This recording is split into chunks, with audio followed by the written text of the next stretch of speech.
Microscopic world, যেখানে থাকে bacteria আর এমিবার মতো এক্সাইটিং সব জিনিসপত্র,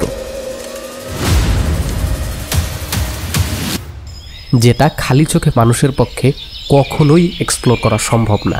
নর্মাল একটা মাইক্রোস্কোপ আপনি যদি বাসায় আনতে চান, তার জন্য আপনার খরচ হবে $2000 বেশি, যেটা সাধারণ মানুষের পক্ষে এফোর্ড করা ইম্পসিবল। এই প্রবলেমটাই সলভ করেন ইন্ডিয়ান সায়েন্টিস্ট মানু প্রকাশ। কাগজের তৈরি একটা মাইক্রোস্কোপ, যেটার ম্যানুফ্যাকচারিং কস্ট $1 কম। এটা দিয়ে আপনি এক্সপ্লোর করতে পারবেন মাইক্রোস্কোপিক ওয়ার্ল্ডের এক্সাইটিং সব জিনিস, ব্যাকটেরিয়া, এমিবা থেকে শুরু করে রেড ব্লাড সেল পর্যন্ত। এটাতে আছে 140x জুমিং ক্যাপাবিলিটি, যেটা দিয়ে আপনি একটা মস্কিউটোকেও এই লেভেলে জুম করে দেখতে পারবেন।